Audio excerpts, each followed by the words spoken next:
Hello everyone, my name is Tyler, and I'm talking to you today about a game I've been working on for a little while. It's called Auroria TCG. It's a card game I've put about 2 years into, coming up with the concept for it, the story for the characters, and now we're to the point where we are paying artists to draw the art for the cards, so that's pretty exciting. We're about $6,000 into our $8,000 goal for Kickstarter, so we're almost there. We got 20 days left.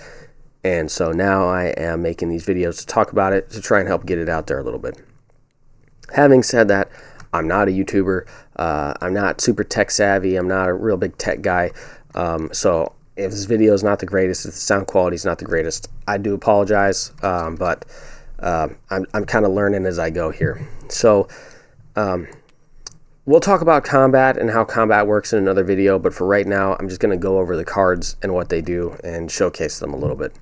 So first, we're going to look at our red deck here. This is our red structure deck. This is Kiandra of the Burning Valley.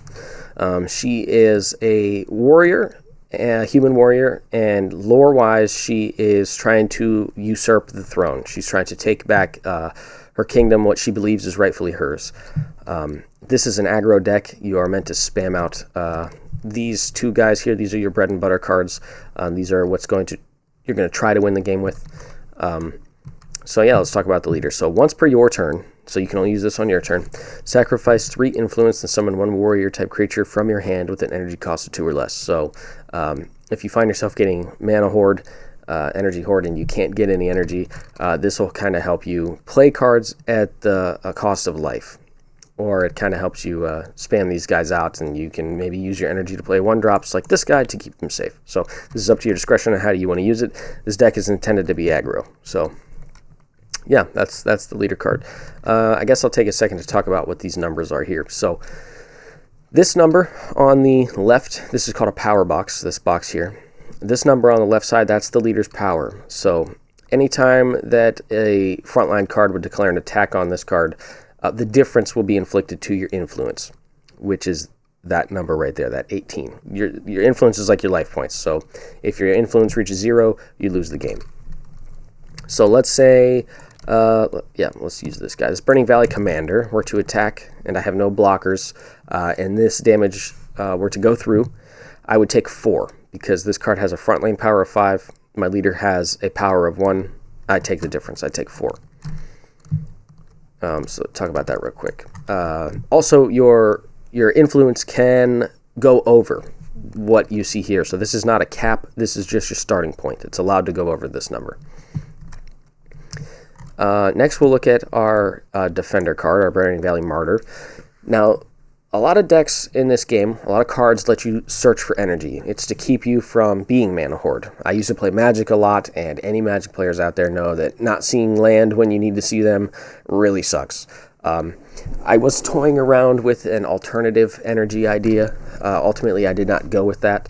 I stuck with the energy markers, but I feel like I found a workaround in allowing you to search for them with pretty relatively cheap creatures or spell cards. This card is a defender, so he can block for your frontline cards and your backline cards, as well as your leader. All backline cards can block for your leader. So this is definitely a card you want to play on your backline, unless you really want that mana ramp. You would play him on your frontline. He would die immediately, and you get his on-death effect. So this is kind of to keep you safe while you build towards your super aggro turn. It's another on-death effect card. Play 1 Burning Valley, a card with Burning Valley in its name, with an energy cost of 1 from your hand. So yeah, this guy can be on your front line. He can be a little aggro early on, and if he were to die, you can drop this guy out, or you can, oh, that's the same card. Sorry about that. Let me search for the one I looked for.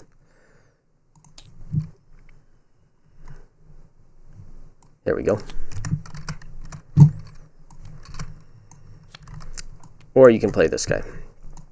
This is the Searcher, the Burning Valley Recruit. Search the top 5 cards of your deck for a card with Warrior in its trait and an energy cost of 2 or less. Reveal it and add it to your hand, then shuffle your deck. So this guy helps you search out these 2 guys, or your Defender. So yeah, that's your Searcher card. Those are 1-drops. Let's go into the 2-drops. These are kind of the aggressors of the deck. These are what you want to see. These are your these guys are going to push your opponent dwindle their board down and ultimately let you win the game. So in this game, currently there is summoning sickness. I've kind of played with that idea, turning it on and off as we play test it, and I'm going to continue to play test the game all the way up until its release. Hopefully in September, if the Kickstarter goes through, that's kind of when I'm looking to release the game. But this card has quickness, so it can attack on the same turn it's played. So this is to help pressure your opponent's board. Now, this does come at a cost. It immediately moves to the back line after it attacks, and because it has a 0 backline power, it dies. So he does his thing once, and then he goes away. Here is your card that you want to see the most of. This is what you want to play a lot because there's no penalty for it. It has no effect. You sit this on your front line. You attack with it every turn so long as he doesn't die. He's a 4/2. He can get a lot stronger through other card effects like this one here, which we'll talk about later. So yeah, those are your two bread and butter cards. You want to see those all the time. If you're planning on playing this game, my personal recommendation, I would run 4 of each of these. Personally, 4 is the limit for cards that you can play. Here is your 3-drop card, one of your 3-drop cards. Now, this guy is kind of he's meant to help out your other cards. So he gives all your other Burning Valley creatures you control +1 frontline power. So this becomes a 4/0, 4/0, 6/0, 5/2. So this guy's really good. He's really strong. You want to play him turn 3 if you can. Maybe even turn 4 if you want to try and get your Necromancer out first, which we'll talk about now. Keep in mind, this guy does not have to attack to use this effect. This is always active on your turn. So if your turn comes back around, this effect, it's there, so long as he's still alive. Here's your Necromancer. So this card is similar to your leader, where it lets you play cards at a cost of life. However, this comes from your grave. So he does not play cards from your drop, or from your hand, sorry. He plays them from your graveyard. So you pay 2 influence, you get a card. This is kind of like your boss card. Sorry, I thought my wife was coming up here. This is kind of like your boss card. This is your mage. So if your opponent has a bunch of blockers out there, a bunch of defenders, a bunch of small cards like green does, and you're looking at a win turn, you're looking at a win position where perhaps you're on turn 6 and you have one of these guys in hand and your opponent's got like, I don't know, 4 life, 5 life, 4 life left, 3 life left, something like that. You drop this guy, you sacrifice your influence, and you deal that amount of damage to all creatures on the field. So he wipes your board too. He wipes everything, equal to the amount of power equal to the amount of influence that you sacrifice.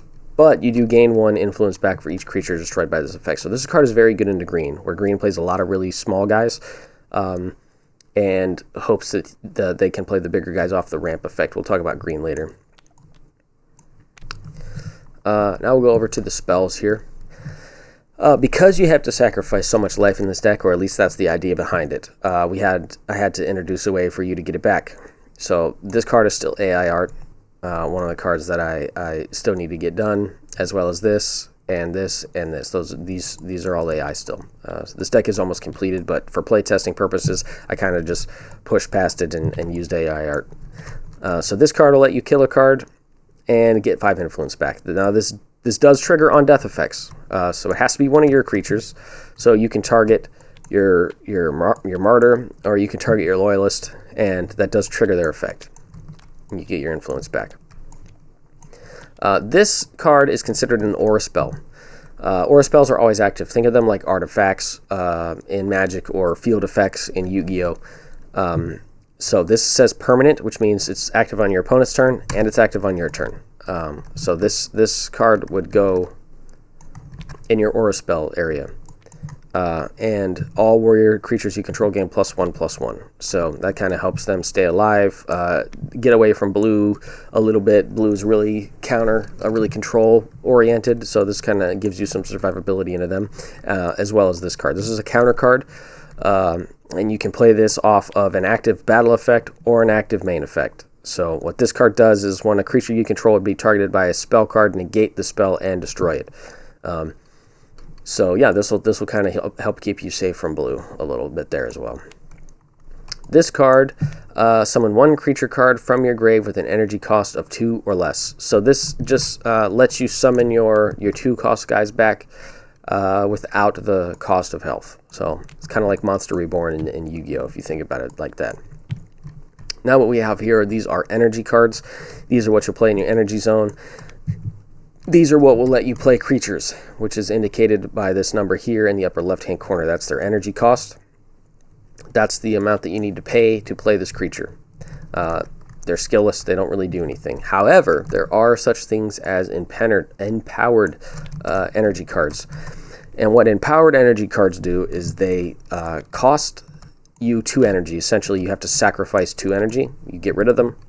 And then you get the effect of this card. So what this says is, active main, send this card and 1 other energy marker to the grave, then target 1 card you control. It gains +2/+0 until the end of your turn. This is really meant to be something you do on a turn that you are trying to stay alive, like you're going to die if they attack your leader or a creature card that you control. And this is done in the active main effect. So if your opponent skips their active main and goes straight to their active battle, you lose out on it. You know, you kind of got to play it by ear. Maybe you can use it aggressively. I didn't want to overtune it and force opponents to kill themselves. So it's up to you on how you want to use this. It's kind of like a last-ditch effort type thing. So I wouldn't do this unless you absolutely have to. But yeah, there is the red structure deck. And all the cards in it. And yeah, I hope the video wasn't too terrible. Sorry, I know I'm not a YouTuber like I said before, but I kind of got to talk about it and get the name for it out there. So yep, we'll talk about another deck next. But thanks for watching, and check us out.